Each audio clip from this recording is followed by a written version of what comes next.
Son. Witches! Witches everywhere! You can't get away from them here. Everywhere you walk, you're stepping on one. Should have been called the Witches, not Macbeth. The Scottish play. It's depressing enough without any more bad luck. So, there's this guy. He's a pretty normal fella for the time. Your typical William Wallace type. Cracking man to have on your side when going into battle, you know. Proper warrior sort. He basically wins the battle single-handed. Then his king decides to reward him with a bit of a promotion to become lord or thane of a nice little place called Caudle, to go with Glamis, which he's already thane of. Oh, in case you've not guessed, his name's Macbeth.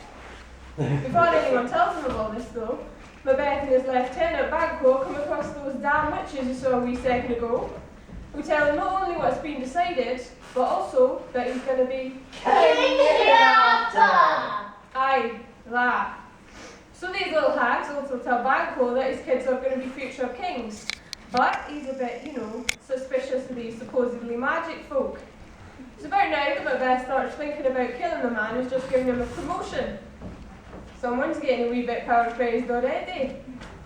He then has a chat with his lassie, and she turns out to be even madder, throwing herself into the whole treason thing without so much as a second thought. Then, as luck would have it, the old King Duncan turns up at Macbeth's castle, and, well, let's just say he's nearly leaving under his own steam again. Macbeth starts going more than a wee bit crazy, all starting with an hallucination. Is this a dagger that I see before me? The handle turned toward my hand. There's nothing there. Although, maybe there was, because he runs off and then comes back, having mysteriously found a knife and killed his dear old king. So Duncan's sons pretty cleverly run off for their own safety, and now they've gone, who's left to be the new king? Aye, you've got it, Macbeth. He goes and gets crowned, but there's someone pretty special who's not there. Anyway, Banquo starts getting a wee bit concerned about the whole prophecy coming true business, and wonders if Macbeth plays for his family for it. But Macbeth himself is worried about this fella's kids being kings instead of his own, so pays a couple of shady characters to commit a murder or two. Bloody Shakespeare and his deaths. After hearing that Banquo's wee nipper escaped the murderers, Macbeth really goes nuts, starts being haunted by Banquo's ghost at dinner, which is fair enough. If I'd just been killed, I'd go haunt the bugger. So the new king starts shouting at this ghost that no one else can see, telling him to Nay, shake thy goldilocks at me! like that's going to stop him. Lady Macbeth sends away the dinner guests in case they realise that the man who's just become king killed the man who was king. Because that's such a stretch of the imagination, Someone who wasn't there again, though, is a man named Macduff, which is a pretty good way of getting yourself noticed by a power-crazed madman. Now, the witches come back and tell Macbeth three pretty big things. Beware, Macduff, beware the Thane of Five. None of good born shall harm Macbeth. Macbeth shall never vanquish be, till great Birnam Wood to high Dunsinane Hill shall come against him. Naturally, he ignores the second two crazy-sounding things and decides to kill Macduff. But when he can't, murders his innocent wife and kids. Because when you're listening to witches and seeing visions, it's probably the sanest thing to do. Meanwhile, Malcolm, son of the old King Duncan, remember him, and Macduff team up, and we find out there's a great big army gathering to fight Macbeth. Close enough. Anyway, it turns out that the man this is catching, as Lady Macbeth's gone as crazy as her husband, imagining that her hands are permanently covered in blood. What? Will these hands ne'er be clean? There's the smell of blood still. See? Bonkers. As this is happening, 10,000 men have marched on Macbeth's castle, but the king's pretty smug as he puts his armour on, thinking he's invincible. Wrong. Malcolm has his fellas chop a branch off the tree to make it look like the frickin' woods walking. But instead of running off when this mad thing happens, Macbeth still goes out to fight. He's either brave, stupid, or mad himself. And seeing what he's done before, I know which one I'd go for. So it comes to a duel to the death between Macbeth and Macduff.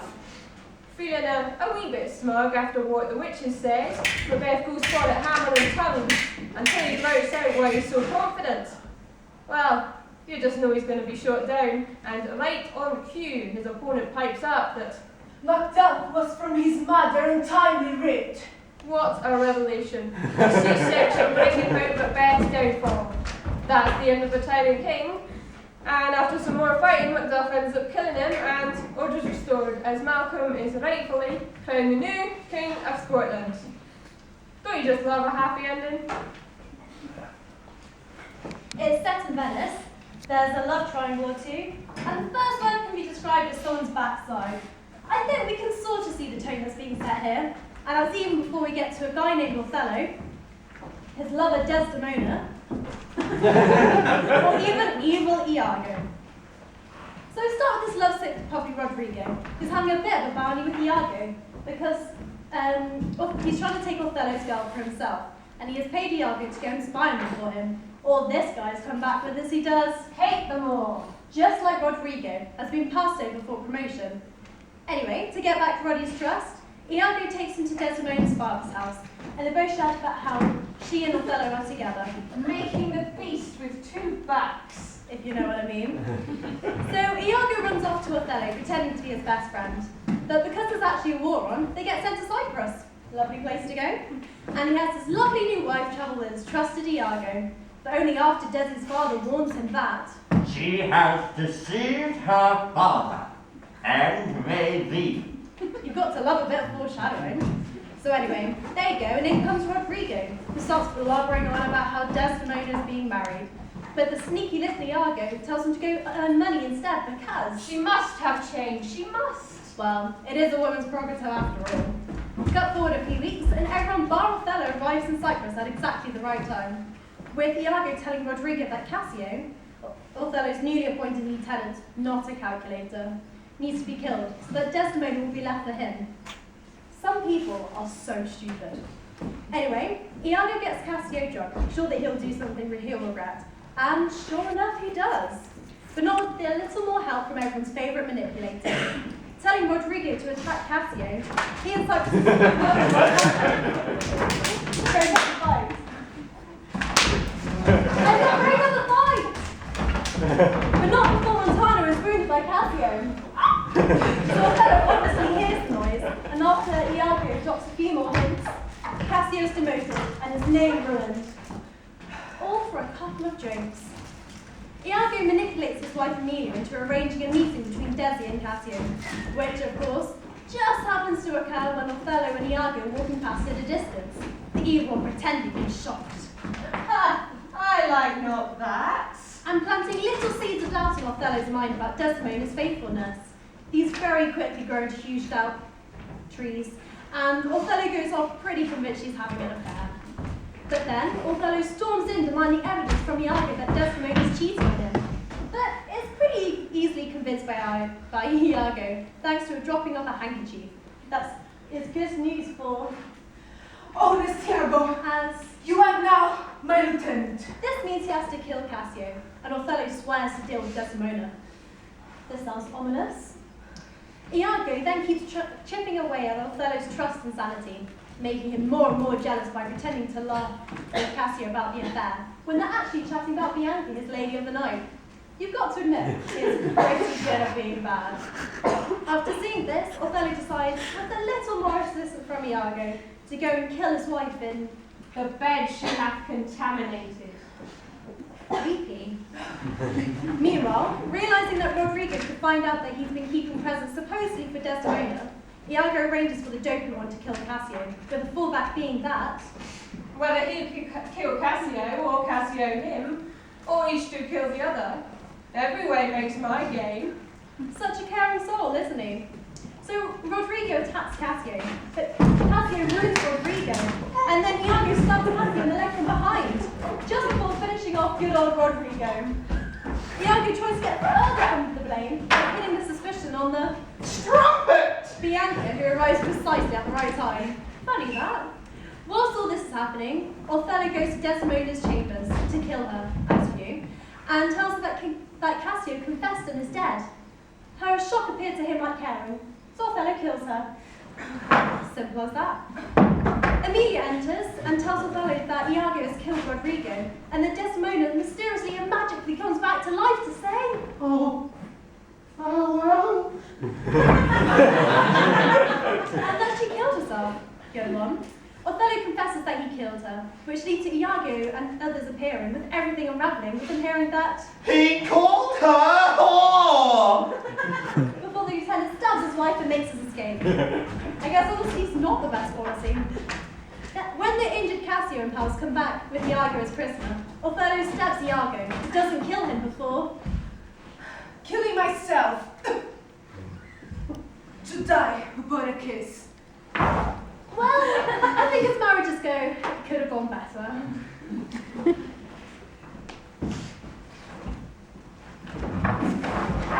The darkest of the dark, the maddest of the mad. And, just for a little change, murder and broken trust. It's only a day's work for a guy named Lear. Truth be told, the man is a bit of a dick. Standing up asking his daughters just how much they love him. Not in a cute way you might ask when you have a toddler. No, but with 3 grown women and an incentive that they get his kingdom. Stroke of a genius here. Anyway, 2 of them, Goneril and Regan, they come up with this lovey-dovey speech about how much they care, so the king gives them his lands. He's obviously just a little bit bored. And it's not a little girl, Cordelia. She doesn't go all over the top in the same way. So they ask her father, he disowns and banishes her. You're a stranger to me, my sometime daughter. He also sends this guy, Kent, who tries to stop him. So naturally, he calls the French, and the king takes Cordy as his wife. Meanwhile, over in another part of town, there's a guy called Edmund who has a brother called Edgar, and they're the sons of Earl of Gloucester. Edmund as the legitimate son, and in attempt to ruin Edgar's reputation, tricks his dear father into thinking that his older brother wants to kill him. Similarly, bravery can go too far, it seems. While this is going on, Goneril, she finds her dad sitting away half of his night as Finn comes back in disguise. When he arrives at Second Northern's Regent's house, the king starts blubbering about how Goneril... Kind, sharp, unkindness like a vulture. Yeah, well, you guessed it, she's a witch. Goneril arrives, and they both have a laugh at poor old dad's expense, and sending his nights away until he's pretty much on his own, having only Gloucester, Kent, and food for company. But he doesn't go quietly. Oh no! He rants and raves and curses and makes vows for revenge before starting out, literally into his car, and shouting at the weather to... Blow, winds, rage! Blow, you cataracts and hurricane! Oh, spout out! Okay, I get it. It's windy. Anyway, Gloucester tells his traitor of a son that France is about to invade. There's always a war going on. And then Edmund runs off to Regan's husband to make some story about how Gloucester is a traitor. And as a reward, Edmund is immediately given his dad's title and everything. Which is no way what he wanted all along. Nope, not a chance. This then leads to Gloucester being captured and tortured from their relatively mundane, if a little odd, ripping off his beard to having his freaking eyes scooped out. Now that's just not pleasant. While this is happening, Edgar, remember him, he has run off like a mad old beggar boy, full Tom, and comes across his king in his sensitive condition. Goneril's husband, Albany, he's actually one person that actually sees sense, and he realizes that his wife is a bitch. So he leaves her, which leaves her and Regan, whose husband Cornwall has died, to fight over Edmund. Everyone loves a bad boy, it seems. Cordelia comes back and hears about Lear's fate, so she has her men look for her father so that she can return and... Soon may I hear and see him. Oh, what? Anyway, Goneril's servant also is killed, who has found his dying father, and he tries to use Gloucester, and he's carrying a letter from Goneril which has instructions for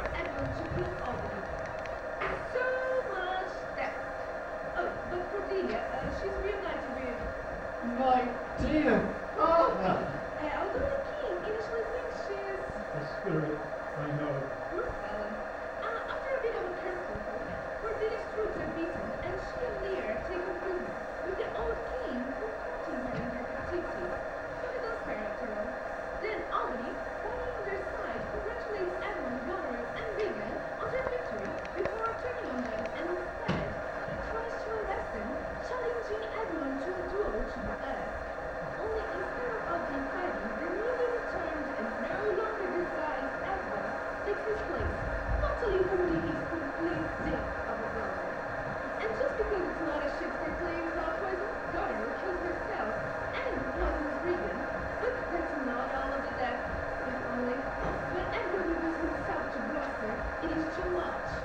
And His flawed heart, caught twixt two extremes of passion, joy and grief, burst smilingly. Again, it turns out that Cordelia and Lear are to be hanged. So Albany and the Darnell Edmund, they try to make amends, they rush off to save the day. And only to be too late for Cordelia, leaving Lear to weeping over the loss of his only truly loving daughter and unable to take the pain. He faints. Before dying of a broken heart. Unsurprisingly, really, as the oldest half-born boys, we that are young shall never see so much, not live so long.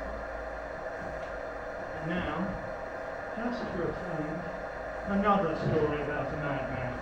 Only this one's just pretending to be mad, but does it nearly well. Although he does start with seeing a ghost, so he's got good reason for it. But anyway, there's a bunch of guys hanging around, pretending to be soldiers, when this apparition appears before them, but being dead and all, he doesn't speak. At the same time, the bundle of laughter is Prince Hamlet is still crying over dear old Dad's death a couple of months before, and the fact his mother, Gertrude, has remarried her dead hubby's brother, Claudius. Bit awkward, that. Then there's this other fellow, Laertes, who warns his sister Ophelia not to fall in love with Hamlet because she thinks he's a bit of a dick. Oh, and their father, Polonius, is an advisor to the new king. Can you follow all of that? So, next up, Hamlet's told by his best pal Horatio, one of those three guys from the start, please remember them, about the ghost and goes to see for himself. Well, of course, lo and behold, the ghost turns up again. Gotcha? Right on cue. Maybe that. Anyway, this ghost leads Hamlet off away from the other soldiers, apparently they're still around, and tells him not only I am my father's spirit. but also that someone poured poison in his ear to kill him while he slept, which is an interesting murder, I'll grant you that. Turns out that it was... My uncle. Yep, him. So, Hamlet then vows revenge on Claudius, but not Gertrude, seeing as it's his mother, and swears Horatio and Marcellus, those bloody soldiers again, to silence over the whole Ghost King Hamlet thing. Anyway, Polonius, Ophelius and Laertes' father, please keep up, is convinced that Hamlet's newfound lack of dress sense and odd behaviour is down to being rejected by his daughter and tells the new king. At the same time, though, Gertrude realises that's going to be the death of his dear dad and remarriage of his father. That's probably going to be the reason for him going a bit different. But, you know, it would be too easy if people actually listened to her. Hamlet himself, meanwhile, has his own agenda and organises a little performance to see Claudius' guilt. After all, The play's the thing, wherein I'll catch the conscience of the king.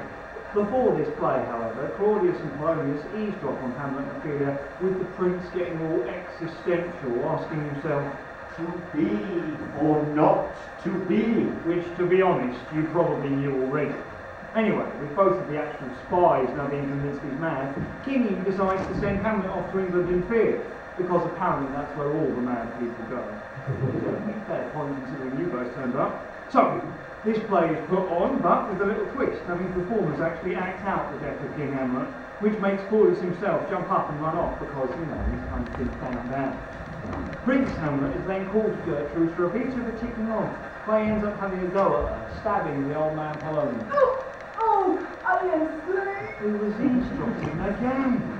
And then, seeing the ghost of the old king, who does his fatherly bit by telling Hamlet to be nice to his man. Claudius finds out about his buddy's death, and he's a little bit miffed by this, so sends for Hamlet, who, eventually, tells him where the poor boy's body is. Lovely. Anyway, Ophelia takes her dad's murder pretty badly, as you would, and then goes mad herself. At least she likes flowers now, though. About the same time, Laertes returns and wants justice for Polonius' death. So, he and Claudius have a bit of a chinwag, realise that they both want Hamlet dead, the same Hamlet who's magically returned from England after a run-in with pirates, and arrange to kill him in a fencing match with a sharpened sword, poisoned on said sword, and a poisoned chalice. Talk about the road to kill. Oh, and then Ophelia kills herself in the river. As you do. Anyway, the recently returned Hamlet meets up with his pal Horatio and has a chat with the gravedigger a bit, and talks about man's insignificance, all whilst holding the skull of a childhood jester. Alas, poor Yorick, I knew him, Horatio. Because that's not creepy or strange or indicate the possible homicidal tendencies at all. So, it turns out that the grave is for Ophelia, and Hamlet fights with Laertes over it because the mad prince believed he loved her more than her brother. Which is sweet in a weird, why didn't you do it before she was dead? Kind of way.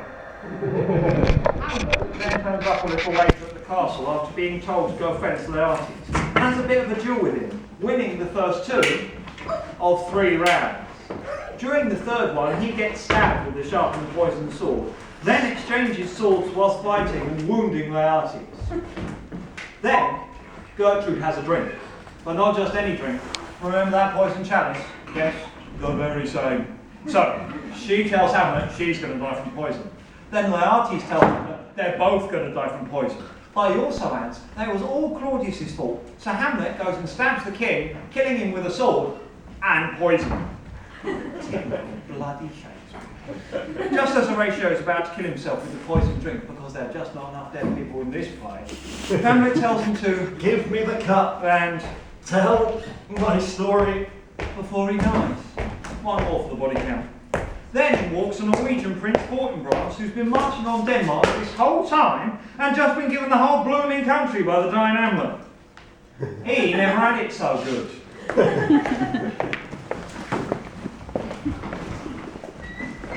Two households, both alike in dignity, in fair Verona, where we lay our seed. You know what, Solid? You'll know where this is going. There's this guy, Romeo, and this girl, Juliet.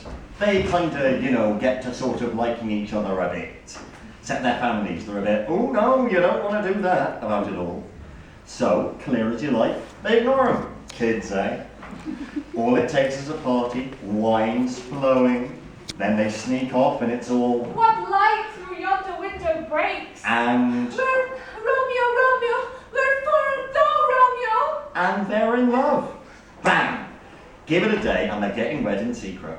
Talk about your shotgun marriages.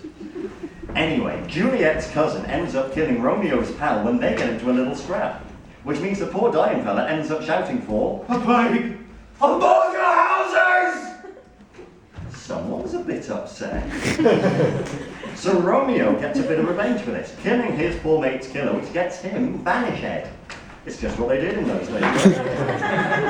So he has a bit of a chat with a friendly old priest who stops him from stabbing himself. Pretty grim stuff, am I right? And then spends a bit of time with Juliet in her room. Nah, nothing like that. They were only little teenagers. Probably wouldn't even know what to do. Anyway, to get out of this other marriage her family's arranged for her, Juliet has this pretty nifty potion, which means she looks there for a couple of days. I think you can see where this is going, even if you don't know the story. So she drinks this stuff, then gets put in a tomb ready for a funeral, with what I guess would be a little wake type thingy afterwards with cocktail sausages, vol au vents, and some of those sandwiches cut up into little triangle quarters. The whole shebang, you know? Now who should turn up but Romeo himself with his own drinks. Only this time it's proper poison, and he means business. His stuff is the hardcore, no going back kind, you know? Anyway, he has a bit of a cry and a moan, and then with a... Thus, with a kiss, I die. moment, kicks the bucket. Our Juliet here then miraculously wakes up from a little nap and sees the love of her life sprawled all over the place and not breathing. Not really the best thing to see when you've just woken up, I reckon. Naturally, she has a bit of a sob herself, you know the kind of thing. Then tries to kill herself with poison from dear old Romeo's lips. Except there's none left, because this guy doesn't do things by half, you know? Then she sees the knife. Oh, happy dagger! And goes ahead and stabs herself.